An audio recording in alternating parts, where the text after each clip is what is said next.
tadi sudah dijelaskan dua bentuk dari Amyut bisnis, yaitu bisnis talk dan bisnis coach. Yang ketiga apa, Bung? Bisnis association.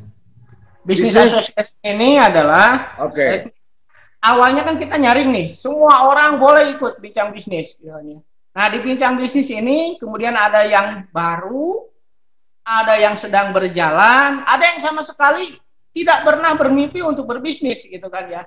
Nah, kemudian yang tahap keduanya, ini yang sudah bisnis, kemudian masalahnya apa, dan terakhir adalah kita berharap nanti mereka berhimpun dalam sebuah asosiasi bisnis pemuda muslim. Kenapa? Karena yang kita inginkan adalah kita bentuk ekosistem. Karena kan berbisnis itu tidak, dunia bisnis tidak sama dengan dunia kita itu sebagai profesional. Kalau profesional, setiap akhir bulan atau awal bulan kita pasti dapat gitu kan ya kalau pekerja. Tapi kalau bisnis kan tidak. Kadang-kadang hari ini bisnis lagi bagus gitu kan ya. Tiba-tiba kemudian seperti sekarang lah ada corona. Siapa yang nyangka gitu kan ya. Pendapatan loss, income hilang gitu kan. Kadang-kadang aset harus dijual gitu kan. Kondisi pasar lesu. Gitu. Nah, kalau kita punya ekosistem bisnis, nah kondisi seperti itu akan saling mendorong semuanya itu berpikir positif, akan saling mendorong semuanya itu ya sudu badu kumbado gitu kan, saling menguatkan. Nah, inilah sebetulnya ekosistem bisnis ini yang sebetulnya harus kita bangun gitu. Terus terang Kak Yudi, dengan kondisi kemarin kita pandemik COVID-19, banyak rekan-rekan kita juga yang awalnya itu shock gitu kan ya. Ada yang sampai banting setir. Beberapa bulan kemarin kita mengadakan Amyut Business Coach gitu kan ya, via Zoom. Ya. Di mana? Via Zoom. Via Zoom gitu kan ya. Salah satunya adalah contohnya sekjen kita, Bang Saudara Peri gitu kan ya.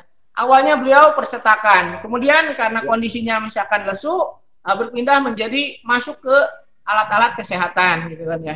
Ada juga salah satu pengurus kita yang di wilayah Jakarta, awalnya konstruksi, mencoba lagi masuk ke alat-alat kesehatan karena waktu itu adalah lagi booming gitu ya. Tapi ada juga sebagian gitu kan ya, salah satu contoh beberapa anggota kita yang kebetulan bergeraknya di bidang online, itu memang grafiknya lain. Dengan kondisi pandemik seperti ini, malah omsetnya naik gitu kan ya. Berkali-kali kan sudah bisnis online gitu ya. Terakhir, kemarin saya ketemu dengan adik gitu kan ya. Adik saya ini adalah seorang pengusaha tekstil gitu kan ya. Usianya masih muda, 32 tahun. Itu 1 bulan bisa meraih achieve penjualan 4 miliar gitu kan. Usia 32 tahun gitu kan. Di mana biasanya kalau di normal dulu paling meraih itu adalah 1, 2 gitu. Sekarang dengan kondisi seperti ini malah naik gitu kan ya. Nah, kalau kita ada ekosistem bisnis yang ini lagi bullish gitu kan, yang ini lagi bearish kan, saling istilahnya itu saling memberi tip and give, memberikan sebuah pencerahan gitu kan ya, memberikan sebuah semangat gitu ya. Ini kemudian Bang Yudi, kadang-kadang ada sedikit, saya masih terngiang dulu ketika Pak Sandi Uno memberikan sebuah materi ketika rapat pimpinan DPP di hotel di Jakarta setelah pelantikan. Beliau sampaikan jutaan penduduk Indonesia bekerja di sektor informal. Tapi yang menjadi masalah adalah mereka itu sulit naik kelas gitu kan. Kenapa sulit naik kelas? Karena paradigma kebanyakan orang-orang yang bekerja di sektor informal, paradigmanya itu adalah dagang. Dagang dengan bisnis itu beda gitu kan ya. Kalau dagang kita beli 1.000, jual 1.100 atau 1.200.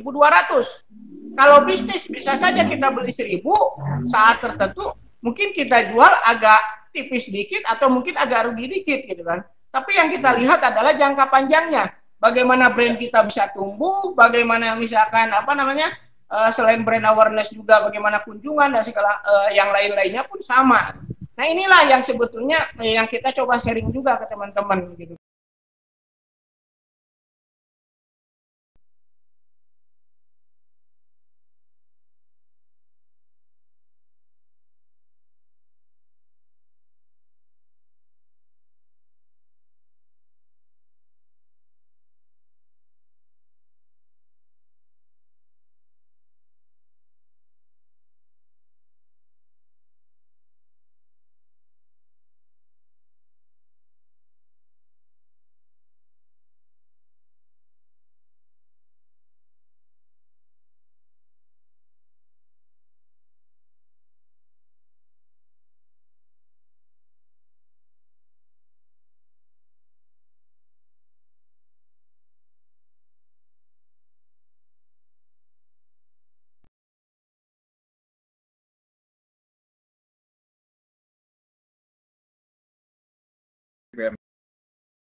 Tapi artinya beliau masih ada di ranah politik lah.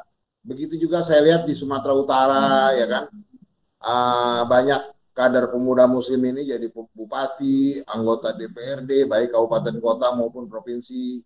Ya, bagaimana merubah mindset dari anggota dan pengurus pemuda Muslim di seluruh Indonesia dari yang tadinya politik menjadi ya seperti yang dipikirkan oleh Pak Ketum ya gitu. Kita bersama-sama dengan Syarikat Islam melakukan dakwah ekonomi. Memang tidak mudah merubah mindset. Itu butuh beberapa waktu gitu kan. Makanya kata kuncinya tadi ketika bisnis, bincang bisnis, tagline-nya adalah jadi jutawan di umur belasan. Ya, memang yang menjadi sasaran kita adalah anak-anak SMA gitu kan. Anak-anak yang masih polos gitu kan, belum mereka itu terkontaminasi dengan politik praktis gitu kan, keinginan untuk menjadi anggota legislatif dan segala macamnya belum begitu kuat. Nah, itulah kita semai gitu kan, dengan harapan mudah-mudahan mereka ketika lulus daripada kuliah gitu kan, mereka bawa secari ijazah, ketika susah ke sana kemari mencari kerjaan, ada lintasan pikiran, dulu saya pernah ikut bincang bisnis gitu kan. Udahlah saya wirausaha aja. Atau ketika lulus dari sekolah, mereka tidak ada biaya, mereka memiliki sebuah keberanian untuk berusaha gitu ya. Jadi apanya memang tidak akan langsung Kak Yudi gitu kan ya. Saya berpikir kalau seandainya saat sekarang teman-teman yang sudah lama aktif di Pemuda Muslim dibelokkan 180 derajat, jangan, mungkin bukan mereka yang ikut, tapi kita akan kalah. Karena apa? Kita kekurangan kapital, kita kekurangan sumber daya manusia. Makanya saya agak turun sedikit gitu kan ke bawah. Iya.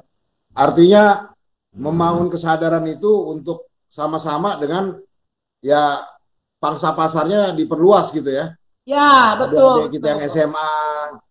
Ya. Saya sedikit turun ke bawah gitu kan.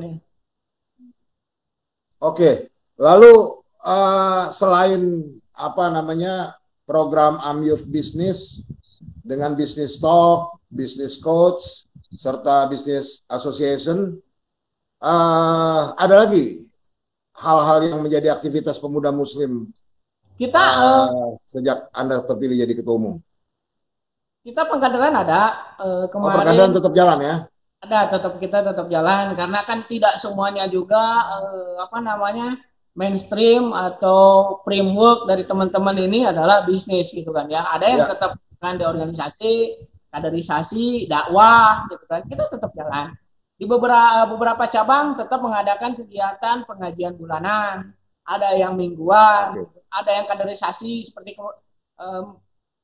tahun kemarin saya melantik barisan muslimin gitu kan ya, satgasnya pemuda muslim di Jawa Tengah. Ada kemudian mereka diangkat menjadi satgas daripada pemuda muslim gitu kan. Enggak tumpang tindih nanti dengan perisai. Enggak. Karena kan memang lain gitu kan ya. Lebih ke sifatnya mereka dilatih bela negara gitu kan ya. Kita kerjasamanya dengan Kementerian Pertahanan. Ini kemarin terakhir juga saya ke Medan gitu kan ya. Ada pendidikan politik karena memang banyak juga teman-teman kita juga yang apalagi kalau di Medan ada banyak yang menempati posisi wakil ketua DPR provinsi, ada yang anggotanya, ada yang jadi bupati gitu kan, wakil bupati. Tetap hal kaderisasi dalam organisasi tetap berjalan. Hanya memang titik tekannya sekarang coba lebih berat kepada dakwah ekonomi gitu kan. Tapi banyak kalangan, terutama kalangan di kaum Syarikat Islam nih melihat pemuda Muslim ini agak, mungkin karena perhatiannya yang sekarang ke ekonomi agak kurang suaranya mengkritisi jalannya pemerintahan. Bagaimana tanggapan Anda tentang pernyataan itu? Beberapa kesempatan ketika ada hal-hal yang terutama berkaitan dengan umat, kita pun sama lewat media cetak, media elektronik, kita mengkritisi kebijakan-kebijakan pemerintah.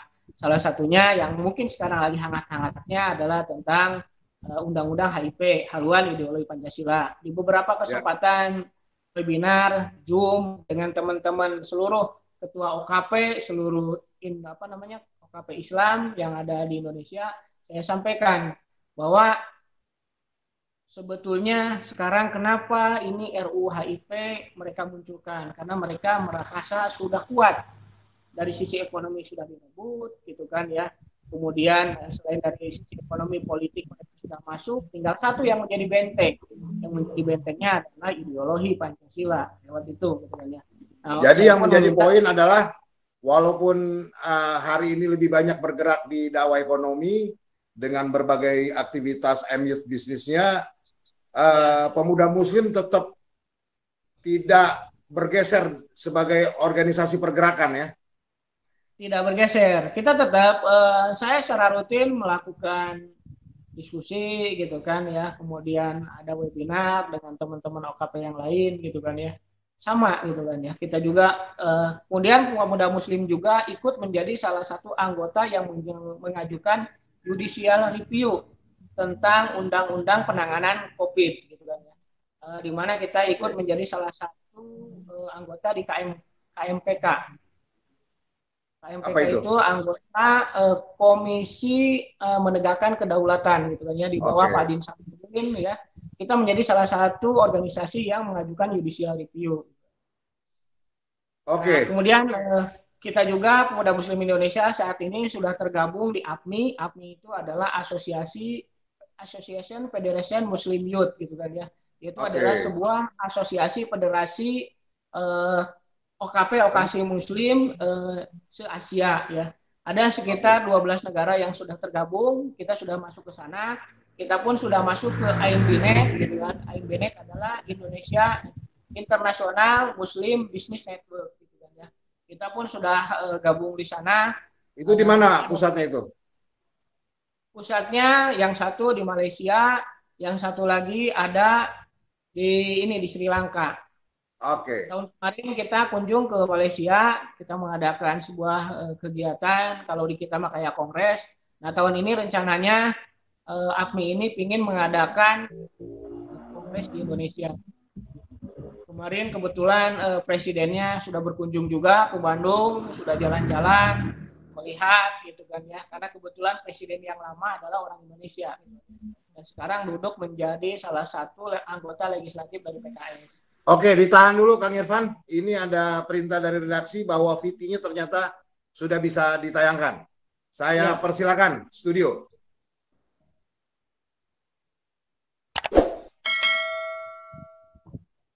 Menyambut era revolusi 4.0 dan 5.0, pemirsa, dengan berbagai rintangan yang akan dihadapi oleh masyarakat. Serius sejumlah elemen masyarakat Indonesia, salah satunya pemuda Muslimin Indonesia. Pemuda Muslimin Indonesia menyebut seluruh masyarakat harus siap menyambut revolusi industri 4.0 dan 5.0 dengan membekali diri berbagai kemampuan guna bersaing dengan pesatnya kemajuan teknologi, seperti mulai mempersiapkan diri menjadi wirausahawan. Dalam mempersiapkan diri menyambut revolusi industri 4.0 dan 5.0, berbagai upaya dilakukan sejumlah kalangan masyarakat Indonesia, termasuk kalangan pemuda yang mengatasnamakan Pemuda Muslimin Indonesia. Sebagai pemuda, Pemuda Muslimin Indonesia dinilai memiliki peranan penting dalam mempersiapkan diri menyambut hadirnya revolusi industri 4.0 dan 5.0. Kedepannya hampir seluruh jenis pekerjaan sudah menggunakan teknologi digitalisasi modern, sehingga akan secara tidak langsung akan mengurangi kinerja manusia. Salah satu kesiapan menyambut revolusi industri 4.0 dan 5.0 tersebut, yakni dengan mulai membentuk pemuda Indonesia menjadi wirausahawan, dengan tentunya dibekali dengan kemampuan atau keterampilan yang tidak kalah mampu bersaing dengan sumber daya manusia atau tenaga kerja asing. Kebetulan dihadapi oleh masyarakat Indonesia umumnya adalah kita masih terbelakang di bidang ekonomi. Sesuai dengan sesuai dengan hitoh daripada Syarikat Islam yang awalnya adalah Syarikat Dagang Islam, Pemuda Muslimin Indonesia sebagaimana induk organisasinya Syarikat Islam, kita pun bersepakat untuk mendorong program Syarikat Islam yaitu dakwah ekonomi. Maka pemuda Muslim Indonesia salah satu tujuan utamanya adalah menyebarkan virus-virus kewirausahaan di kalangan pemuda. Selain membekali diri dengan berbagai kemampuan, dalam pesatnya kemajuan revolusi industri 4.0 dan 5.0, masyarakat pun harus mampu menyaring kemudahan informasi melalui media sosial. Yuana Kurniawan, Bandung TV. Baik, pendengar dan pemirsa Salam Radio, Pusat Krisis Pengaruh Utamaan Informasi Wabah COVID-19, dari udara kita bersama lawan Corona. Kembali ke acara jelang Majelis Tahkim ke-41 Syarikat Islam. Hadir bersama kita pada malam hari ini Kang Ervan Taufik, Ketua Umum Pemuda Muslim. Kang Ervan, tadi dari video yang ditampilkan tadi, sebenarnya selain mencoba selaras dengan program Syarikat Islam sebagai organisasi induk yang berkhidmat dalam dakwah ekonomi, apa hal lain yang mendasari pemuda Muslim juga untuk bergiat di bidang dakwah ekonomi, terutama tadi saudara katakan menularkan virus kewirausahaan. Apa sebenarnya yang menjadi latar belakang? Kak Yudi, kalau seandainya kita lihat bahwa apa yang terjadi di negara ini sudah melenceng daripada cita-cita para pendiri negara. Ya. Nah, seandainya kalau kita lihat sila Pancasila itu baik dari yang pertama terutama yang kelima, keadilan sosial bagi seluruh rakyat Indonesia. Kita semua ketahui bahwa terjadi sebuah ketimpangan yang sangat jauh. Gitu. Jadi sudah melenceng jauh ini. Sudah melenceng jauh. Banyak masyarakat yang hanya untuk mencari sesuap nasi 10.000, 15.000, mereka harus kerja dari pagi sampai dengan malam. Tapi dipertontonkan sebuah kehidupan glamor, orang-orang yang hanya satu kali makan aja bisa menghabiskan. Terakhir saya lihat di Twitter, satu kali makan aja bisa sampai ratusan juta, satu kali makan. Yang mungkin bagi uang segitu itu mereka itu harus kerja berapa puluh tahun pun tidak akan dapat, gitu kan ya. Nah, kemudian ini kenapa ini semua terjadi? Terjadi setelah saya evaluasi adalah kembali lagi mental daripada rakyat Indonesia. Masih banyak mental daripada masyarakat Indonesia ini mental inferior, mental yang terjajah, yang tersekat-sekat karena kondisi realita memang yang ada.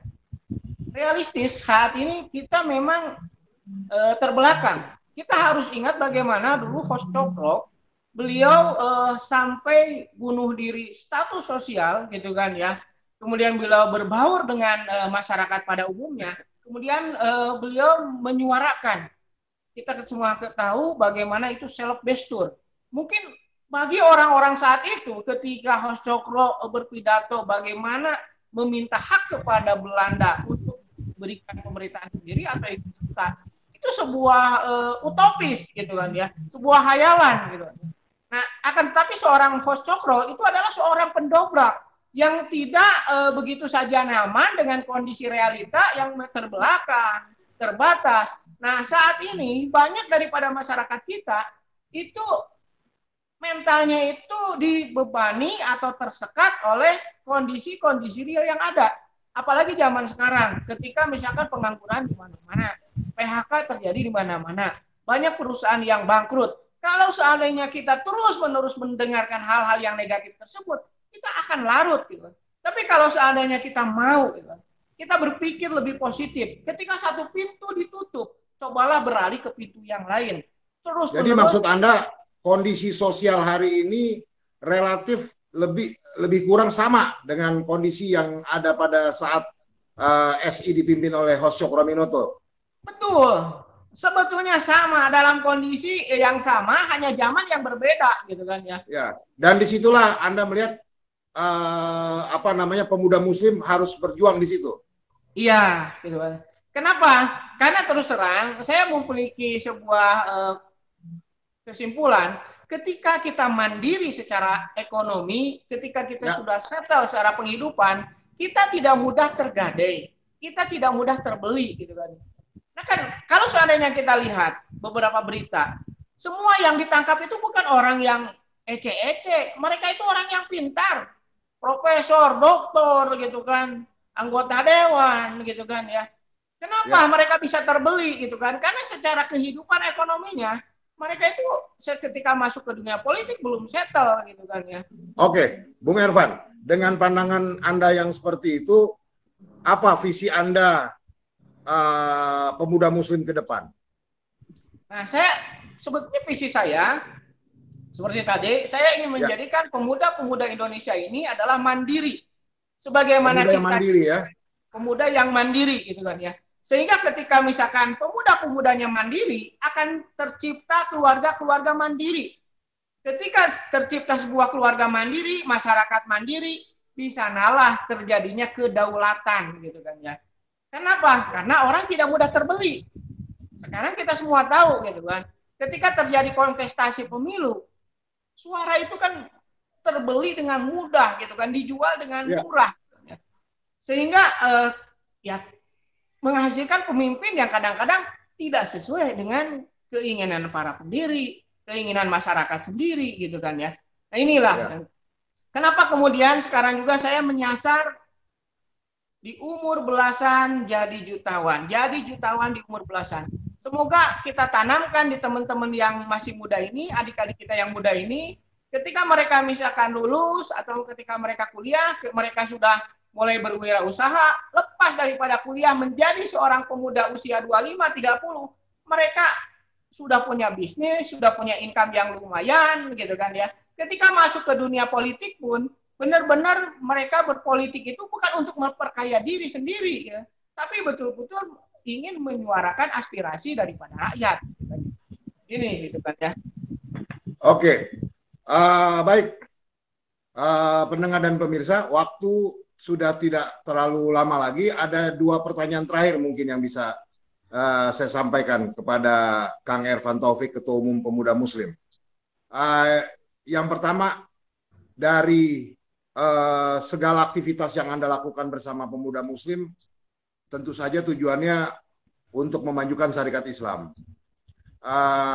Apa harapan Anda mengenai syarikat Islam ke depan? Saya berharap bahwa syarikat Islam adalah kembali kepada jati dirinya, yaitu sebagai sebuah organisasi pendobrak, organisasi yang mampu memimpin di depan. Kenapa katakan memimpin di depan? Karena ketika Hos Cokro hadir dengan syarikat Islamnya, itu memberikan sebuah warna baru, sebuah impian baru, gitu kan ya, bagi rakyat dan masyarakat Nusantara pada saat itu. Dan impian itu bukan sesuatu yang mudah gitu kan. Dan Hos Cokro sendiri pun ketika Indonesia merdeka, beliau sudah marhum gitu kan. Sudah rahimahullah kan. Artinya, tapi kalau saya misalkan lihat benang merahnya, tidak mungkin ada 17 Agustus 45 gitu kan. Kalau tidak ada Selebestur gitu kan. Artinya kalau kita Selebestur itu 1916, kemudian Indonesia merdeka 1945, 29 tahun. Bahwa apa yang kita impikan hari ini belum tentu bisa kita raih hari ini, bisa kita nikmati hari ini. Tapi kalau kita tidak memulai hari ini, 20 tahun, 30 tahun yang akan datang, mimpi-mimpi itu tidak akan mampu kita realisasikan gitu kan ya. Makanya saya setuju dengan program daripada Pak Hamdan Zulfa untuk kita dakwah ekonomi. Kalaupun ada misalkan alang rintang, suara-suara sumbang, challenge saja gitu kan ya. Karena memang realitanya seperti itu. Orang senantiasa tidak mampu melihat gitu kan. Apa yang nanti akan terjadi di ujung jalan. Yang akan orang lihat itu adalah yang hari ini gitu kan. Hari ini boleh kita kecil, hari ini boleh kita tidak dinilai. Tapi kalau kita terus berjuang, konsisten memperjuangkan keyakinan dan impian kita, 20 tahun, 30 tahun, ya mudah-mudahan gitu kan. 10 tahun itu kita bisa realisasikan gitu kan. Amin ya robbal alamin. Luar biasa apa yang disampaikan oleh Kang Ervan Taufik. Harapannya terhadap syarikat Islam ke depan. Dan terakhir, mungkin ada kata-kata atau pesan-pesan kepada seluruh kaum syarikat Islam di seluruh Indonesia, baik anggota pengurus pemuda Muslim di seluruh Indonesia maupun pada umumnya kaum syarikat Islam menjelang Majelis Tahkim ke-41 bulan Maret tahun depan. Apa pesan-pesan Anda? Saya sangat berharap bahwa nanti ketika kita majelis tahkim, seluruh kaum bisa hadir, bisa datang, selain hanya misalkan para pengurus, kaum juga bisa hadir, karena ini merupakan hajatan 5 tahun sekali. Selain datang juga bawa pemikiran-pemikiran yang inspiratif, bawa pemikiran-pemikiran yang cerdas dan solutif, gitu kan ya. Kemudian yakini bahwa tidak ada impian yang tidak bisa kita wujudkan. Karena Islam telah mengajarkan kepada kita bahwa kita itu harus melihat melampaui ruang dan waktu. Sehingga kata singkat saya, have a dream, take action, and make it happen. Miliki impian, ambil tindakan, dan buat itu jadi nyata.